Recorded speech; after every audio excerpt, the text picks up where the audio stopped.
You're listening to the Cyberwire Network, powered by N2K.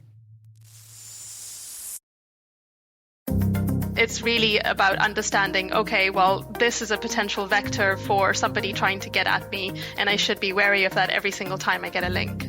Hello, everyone, and welcome to the CyberWire's Hacking Humans podcast, where each week we look behind the social engineering scams, the phishing schemes, and the criminal exploits that are making headlines and taking a heavy toll on organizations around the world. I'm Dave Bittner from the CyberWire, and joining me is Joe Kerrigan from the Johns Hopkins University Information Security Institute. Hello, Joe. Hi, Dave. We've got some good stories to share this week, and later in the show, Carol Theriault returns. She's got an interview with a couple of researchers from a firm called Lookout, who analyzed a phishing scam with over 4,000 victims. And we are back. Joe, I'm going to kick things off this week, and I'm going to start by asking you this. Are you a fan of the TV show The Walking Dead? No, Dave, I am not. Have you ever watched it? I have watched it. I tried to like this show, but it is too much like every other zombie-themed thing out there, and I just don't like zombie anything. I think it's derivative. I think it's boring. I think it's not, I just don't care for it. Okay. Well, I watched it for the first few seasons. I thought it was interesting just about kind of what happens when society breaks down, which, yeah, I know, right? How apropos. Hopefully it won't come to that. But I, too, lost interest in it. I thought it got repetitive, and it seemed like they kind of had the Gilligan's Island problem, which is that, you can't, there is going to be no solution to this. Why don't they just kill Gilligan? Yeah, right. Anyway, we can get into all the reasons why The Walking Dead is implausible and who keeps mowing all the lawns on that show. But one of the actresses from that show, her name is Sabrina Gennarino. She had been supporting someone online who was doing a GoFundMe campaign and had claimed that he had cancer. So a 30-year-old gentleman named Chris King, and he had attracted the attention of this actress. And she had used her notoriety, she had used her reach on social media and elsewhere to kind of back up this GoFundMe campaign, and they'd raised over $36,000. Right. Well, as it turns out, the local police, this is the Lehigh Township Police, were tipped off about this gentleman, and they went to him and asked him what was going on. Did he really have cancer? And initially, he sent them to Temple University Hospital. He sent them to St. Luke's Hospital. He sent them to a dentist. He sent them to a pharmacy. Basically, he sent them all over town to track down medical records. And it turns out those medical records never existed because Mr. King never actually had cancer. Huh. Now, he claimed to the district attorney that what he was actually doing was raising money to help his fiance's father, who had died recently from a terminal illness. I suppose in that case, helping the fiance's father's family. Took these folks for over $36,000. So far, GoFundMe has paid back just about $1,500, and the folks from GoFundMe say they're working with law enforcement to try to get restitution, get the money back, basically, to all the donors. And, of course, this woman, this actress, Miss Gennarino, she's left with egg on her face. She thought she was doing the right thing, thought she was supporting someone, and turns out the whole thing, what the law enforcement has concluded and the judge has concluded, is that this gentleman was scamming people. Yeah. Now, his defense attorney claiming that he has some mental health issues, that he's had a rough life and so on. Well, defense attorneys are going to do what defense attorneys do, aren't they? Yeah. Well, and even if all that is true, it doesn't justify scamming people out of $36,000 for a false claim that he has cancer. Yeah. This guy kind of hit it big when he got Miss Gennarino's attention, right? Because she has fame and, like you said, the reach. And as soon as she starts saying, hey, let's help this poor guy out. And if 10,000 people see that and 1,000 of them give the guy $10, there's 10 grand, right? I mean, it's a numbers game. My story has a similar numbers game thing in it, but this is how these things work. But oddly enough, I think that may have been what caused his downfall here, because he got all this attention. He got the attention of somebody who knew who he was, and they said, this isn't right. And they notified law enforcement, it sounds like. Yeah. And I think the part of why I wanted to draw attention to this is that I've certainly noticed that here in the United States, we see more and more of these GoFundMe campaigns for people with health issues. For our listeners outside of the United States, it may be hard for you to believe that we have to go to our friends and family to pay for things like medical care, but that is the reality here these days. And so I know I've been contacted by, friends of friends, and I have donated to some of these campaigns when I've had close friends have this sort of need. But there's been times when I've been skeptical, where I really have to take a close look before I consider one of these to make sure that it's a legitimate need, that it's actually someone I know, or that the person who's recommending it to me knows well enough that I consider it to be legit. Yeah. In fact, I'm thinking of one right now. I know I've never met the person who brought it up, but they brought it up on a podcast that I listened to, and they were talking about one of their good friends. But I do have interactions with this person, and I gave $10 because one of their friends had some cancer. And actually, they got an update. They've made a good recovery. Things are going well for the person. And I like to think that that was true. And in fact, I'm pretty sure I wasn't scammed out of $10. I'm pretty sure it went to good use. And I'm almost certain of it. Yeah. But that's because I have a relationship with the person who made the announcement. Yeah. And, your heart goes out to the folks who made these donations in good faith, because it may make them think twice about the next time that they want to be generous, and that could hurt the next person who legitimately needs it. You and I have said this many times in this program, and that is that we would rather get scammed out of a couple bucks from time to time than leave a fellow human who needs help unassisted when we're able to provide that assistance. Right. So... All right. Well, it's an interesting story and certainly a cautionary tale. That is my story this week. Joe, what do you have for us? Dave, I have a story from Brian Krebs, and there's going to be a link in the show notes. But this story, the headline is, U.S. government sites give bad security advice. And I never thought I'd see the day, Dave, when we couldn't count on our government to give us good advice. But Brian says in this article that there are many U.S. government websites that now carry a message at the top of their homepage that's meant to help visitors distinguish between real sites and phishing sites. And the example he cites here is from the my2020census.gov. And up at the top of this page, I'm looking at it right now, it says, an official website of the United States government. And then after that, there's a little link that says, here's how you know, and has a little downward facing arrow. And you click on this link, and I just clicked on it right now. And it says the .gov means it's official, right? So you're up there looking at .gov. The federal government websites often end in .gov or .mil before sharing information. Make sure you're on a federal government site. And more on this later. We're going to talk about that in a bit. But the piece of information that's incorrect is it has another column that says the site is secure. The HTTPS:// ensures that you are connecting to the official website and that any information you provide is encrypted and transmitted securely. That is half correct and half false. It's wrong.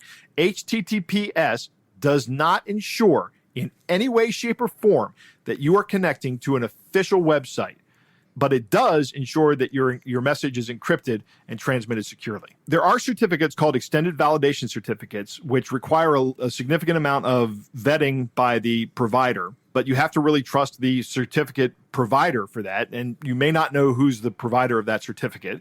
So you're living here in ignorance. Basically, the wrong part here is you really don't have any way of knowing that you're connecting to the correct site except by entering the correct URL. And this statement here that this little lock, this is incorrect information, and it harkens back to the early 90s or late 90s rather, where we would say, make sure you have the lock because that means you're secure. And all it really means is that the data that's transmitted to that site is transmitted in a way that's very difficult for people to intercept and read. That's all it means. And we've talked about this numerous times on this program, but we have to keep hammering on this. That this misconception that HTTPS means the site is totally secure and that you're A-OK, we've got to kill this misconception. Yeah. It's not right. Well, what about the part here that wants you to be reassured because it's a .gov domain? How much do we put into that statement? Well, that has gotten a little bit harder to register a fake .gov domain recently. So the .gov top-level domain, that's what it's called. You'll hear it called a TLD as well. That just stands for top-level domain. That is run by the U.S. General Services Administration, and they oversee the issuance of all .gov domains. And recently, they made it a little harder to get a .gov domain by requiring all applications to be notarized. Krebs says this is a small hurdle, but it is another hurdle that somebody has to go over. So yeah, I think it doesn't make it much more secure, but it does make it a little more secure. It makes it, and now I have to go out and forge a notary stamp, which may not be hard to do, but it is something else I have to do. So it is another hurdle for me to jump over. I've said many times I don't look at security as a binary field. Either you're secure or you're not secure. I acknowledge there is no such thing as totally secure, right? There's the old XKCD cartoon that says, I can spend thousands of dollars on supercomputing power to try to guess this guy's password, or I can just hit him with this $5 wrench until he tells me the password, right? So that's the way that ultimately any system is not secure, no matter how good the cryptography is. If I'm willing to and capable of inducing physical harm to somebody, I can get the password. So nothing is totally secure. So on one end, there's the totally insecure, where information is just published. And on the other end, there's, you got to beat me with a wrench to get my password. And this kind of moves it along that continuum towards the more secure end. But not much, I'll say. Yeah. All right. Well, it's good information. It is time to move on to our catch of the day. Our catch of the day this week comes from Twitter user David Yee. He is at TheDave2006. A name after my own heart. And this is a letter that claims to come from CIBC Bank, the first Caribbean bank, Grand Cayman. And it goes like this. I am Mr. Eric Moore, the system software engineer with the remittance department of CIBC, First Caribbean Bank, Grand Cayman Island, former senior project and programmer manager at Deutsche Bank, a trusted advisor for over 20 years. I came across your file diskette, which was marked X, and your release disk painted red. I took time to study it and found out some top directors of this bank are interested in your money because it is a large amount. In fact, they have planned to frustrate all your good efforts so that they will be able to divert your fund. I carefully studied your release disk, and I found out the people you have been dealing with in the past are not telling you the truth. It is obvious that they all have personal interest in your money and have no plans of releasing the money to you. Their plan is to frustrate you with continuous upfront payments so that you will abandon your money, thereby giving them the chance to divert your money to themselves. The most painful part is that these people do not have the fear of God in them. I will help you get your fund, but you must work with me discreetly, as I cannot expose them because of the fact that they are top officials of this bank. All I need is for you to buy 2 special bank hard disks called the HD212 Gig. Once you send me the money to buy this 2 new hard disks, I will buy them and I will download your fund transfer coordinates into the 2 new hard disks, after which I will slot them into our remittance motherboard system and trigger the transfer to hit any bank account you provide. This reads like a William R. Gibson novel. He's going to slot them. Once this is done, I will appreciate any amount of money you will give me for helping you. As soon as the fund is confirmed in your nominated bank account, and not before, I believe that you will surely reward me once your money is in your custody. Finally, do not reveal all I have told you to anyone, because nobody is totally unaware of the plan by this directors of my bank to divert your fund. If you reveal what I told you to anyone, then you will have exposed my plan to help you, and I cannot help you again. All I need from you is to buy the required 2 new special HDD212 Gig Bank hard disks. Once I hear from you, I will tell you how much it will cost to buy these required bank hard disks and how you will send the money for me to buy them. The money for the purchase of these required bank hard disks will be the only money you will ever have to send, because once I buy the hard disks, I will use them for the bank to bank wire transfer of your fund. I cannot come back tomorrow and ask you for more money once you have sent the money for the hard disks, because that will make me a scammer. By the time your fund is successfully transferred into your nominated bank account, then all the people planning to divert your fund will be exposed, and the devil will put them to shame, which will be a great victory for me as a Christian. I will send you a copy of my official ID card in my next email when I hear from you ASAP, waiting for your immediate reply. Yours sincerely, Eric Moore, Remittance Department, First Caribbean Bank, and Cayman Island. I love this one. This one is great because it has so many of the components, right? it starts off with, I've been doing this for 20 years. Here's my resume. He goes back to Deutsche Bank, which, of course, he hasn't worked there. But it's interesting that he gives some employment history in this as well. He came across his diskette. This email was sent in 2020. So, yeah, I don't know. Who uses diskettes anymore? When's the last time you handled a diskette? I don't. It was more than 20 years ago. For legitimate reasons. I mean, I've come across them in my cleaning out my office within the past 5 years. I think I have literally destroyed all of my existing diskettes. I don't have them anymore. He has the appeal to religion and Christianity here, fear of God, and mentions the devil. That's great. I love that he says here that I won't come back and ask you for more money because that would make me a scammer. Oh, that's what makes you a scammer, asking for more money, not asking to buy a couple of hard drives to do a wire transfer. But that's not how wire transfers work, right? Yeah. You don't need... I like that he doesn't say what the price of the hard disks is until he hears back. Right. Oh, right? Yeah. That's how he knows he has a live one. Yep. If I said to you, Dave, these hard disks are going to cost $500, you're going to be like, this is a scam. And I wonder, too, about evoking the Grand Cayman Islands, because I think in a lot of people's minds, that's probably, that's a place where people hide money. So it is, even maybe this is a big mistake, but I could benefit from it. Even if they have the wrong person, I'll profit. There's that vector as well. Interesting that this comes from a Proton Mail email account, which is pretty good. We should put a link in the show notes to this tweet because David Yee did a really good job of posting the entire thing. Yeah. All right. Well, that is our catch of the day. Coming up next, Carole Theriault is back. She has an interview with Apurva Kumar and Kristen Del Rosso. They're from Lookout, and they analyzed a phishing scam that reeled in over 4,000 victims. And we are back. Joe, it's always great to have Carole Theriault on the show. And recently she spoke with Apurva Kumar and Kristen Del Rosso. They are from a security firm called Lookout. And they took a closer look at a phishing scam that was quite successful. Here's Carole Theriault's story. I have a great treat for you today. I met up with two researchers from Lookout, a mobile anti-malware company. Meet Apurva Kumar and Kristen Del Rosso. The three of us chatted about a mobile phishing campaign that they have researched. Not only did we have a really interesting conversation, but they share some seriously good tips that might help you avoid falling in the trap. But make your own mind up. So welcome, Apurva and Kristen. Both of you are security research engineers at Lookout. So what's that like? I love it. It's, I think, one of the most fun jobs because we get to poke into what the newest mobile threats are and figure out, who's being targeted, different, interesting ways attackers are going after trying to compromise people's devices. And so it's always a new day at the office. This is so great to be speaking to both of you because I personally find it a little bit scary how powerful mobile phones are. I mean, they're literally mini supercomputers, and the things that people can do to bypass our natural security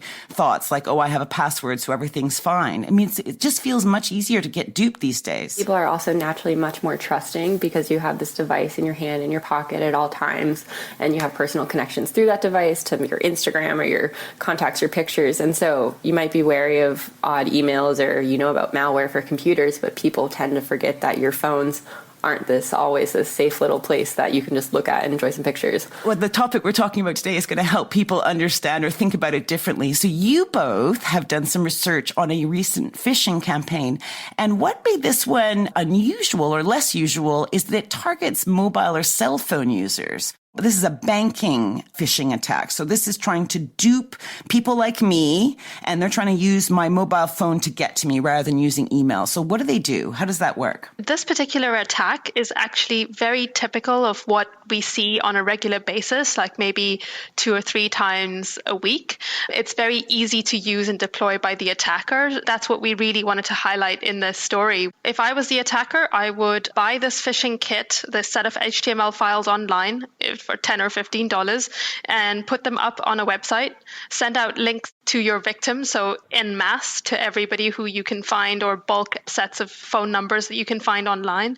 And then once a link is with a victim, the victim would click the link and end up on that site enter in the information, and suddenly all of your credentials have been compromised for your bank account. And so say I'm a victim that Apurva is trying to, she doesn't know me by name, but I just happen to receive one of these text messages pretending to be my bank or telling me to log in. It usually has an interesting lure in the message of, reset your password or something like that. And so when I click on that link, the pages for this phishing campaign in particular, they were designed to look like it was meant to be displayed on a mobile phone. So it had additional hyperlinks for, connecting to mobile applications or resetting certain mobile settings. And so this is interesting because on a mobile device, the screens are often smaller. People tend to trust it more. You might not see that the URL at the top isn't the legitimate bank's URL. A lot of things that you would on a desktop look for in a phishing campaign, you wouldn't necessarily be as quick to observe on your phone, which is why this is also effective.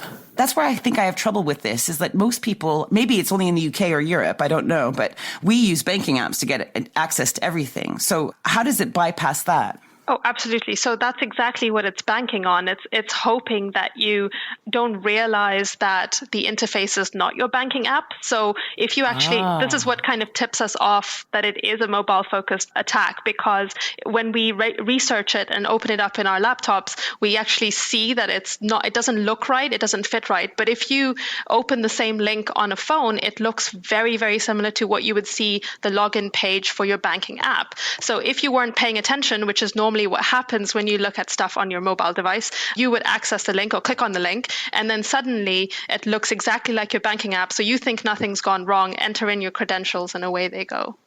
I know also, though, with apps, which I'm presuming a lot of them are already pre-logged in or use your fingerprint to kind of get access to them. Is this more targeting people that are always logging in? I would suddenly go, oh, why am I not logged in? Or why do I have to go through the entire login process as opposed just to the final step? Like for someone who is paying attention, that might be giving you pause. But I even know personally, like I use the same banking apps every day on my phone, and every now and then they'll make me re-enter my password manually because Face ID doesn't, it will have a certain timeout period. Right. But these phishing links, they're not trying to compromise the application itself. So when you click on it from the text message, it just takes you to your browser on your phone. And it's not necessarily even trying to pretend to be the banking app interface, but rather, you can access your bank on the browser on your phone or in the application either way. And so this is just attempting to appear like the browser access to it.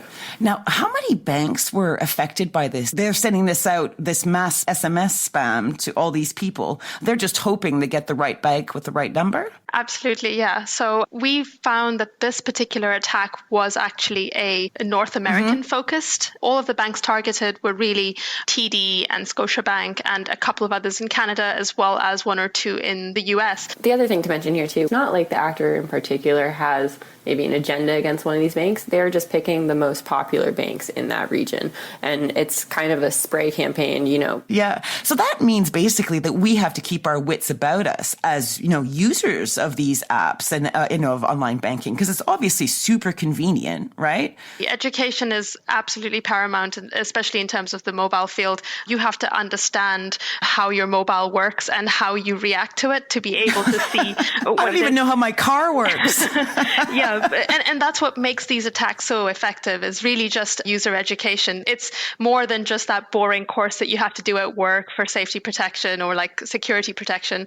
It's really about understanding, okay, well, this is a potential vector for somebody trying to get at me, and I should be wary of that every single time I get a link. Yeah, I think people are, getting more and more aware of what can actually happen. So do you have any quick takeaways? Yeah, for sure. So one thing, if you get a link sent to you via text message from an unknown number, a lot of the, very rarely I think it's something valid. So definitely probably don't click on those. But if you do get these short links that get sent around where it doesn't show you the full URL, on your phone, you can actually hold down your finger on that link until at the bottom, something else will pop up and show you what the full URL is for it without you actually having to click on it. I didn't know that. Yeah, so that's one good thing you can do before you even click on it. Or the other thing is, say you do click on it, it takes you to the browser.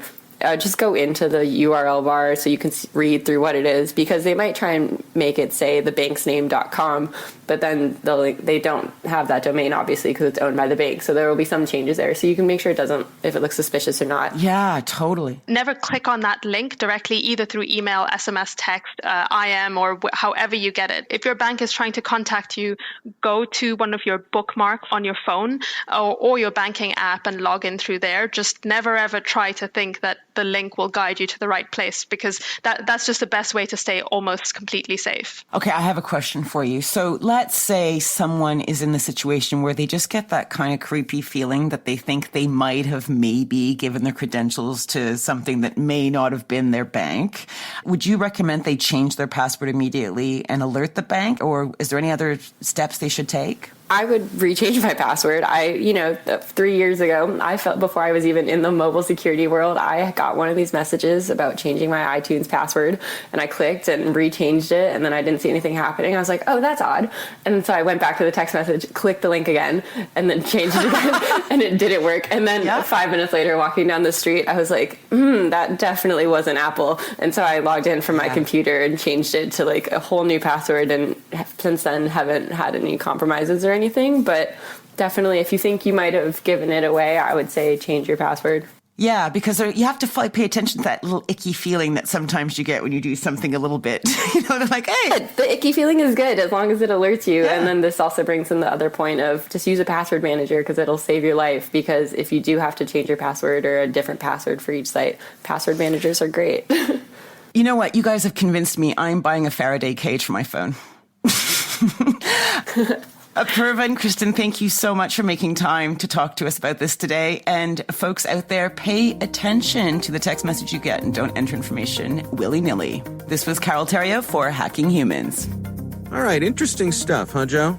Dave, this is a really good interview. I liked it a lot. Let me see if I can suss some of this out. Number one, people do trust their devices. That is a great point. I think it was Kristen that made that point early on in the interview. You have this with you all the time. You look at it. You play games on it. You communicate on it. This is probably the single most trusted computer that you will ever own is your mobile device. Apurva does a really, really good job of describing this kind of attack. And what's amazing is how easy and inexpensive it is to conduct one of these attacks. She says you can get the phishing kit for $15 and then find a list of phone numbers, and you can run with this and harvest banking credentials. That's it. There's nothing else to it. Yeah. One of the reasons it does work, and we've talked about this in the show before, is because screen real estate is at a premium on mobile devices. But I think I have a solution, Dave. We all need to get like really, really big cell phones. Right. I see. And I mean, yes, we'll look ridiculous holding these things up to our face, a 7 or 8 inch tablet, but that's the solution. I'm joking, of course. There's got to be a better solution than this.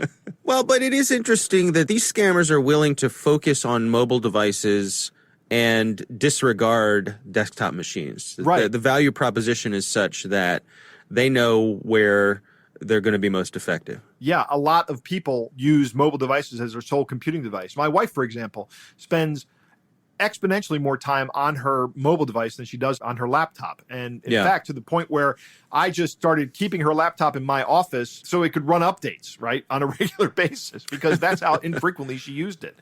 There are statistics out there for how much more mobile is used over using a desktop computer. Now, I'm kind of an old guy on this. I really like the action and feel of a desktop computer. I'm really not even a big fan of laptops. I still like my desktop. So I do a lot more work on my desktop. I really don't like doing mobile banking on my phone.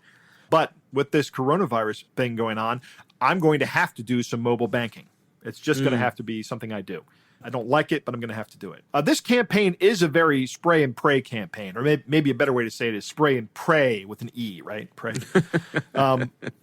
It's definitely a numbers game for these guys, and they can do it because it's so cheap. I mean, the kit costs $10 or $15. If that's my expense, and I can get 4,000 people to give me their credentials, the return on that investment is enormous.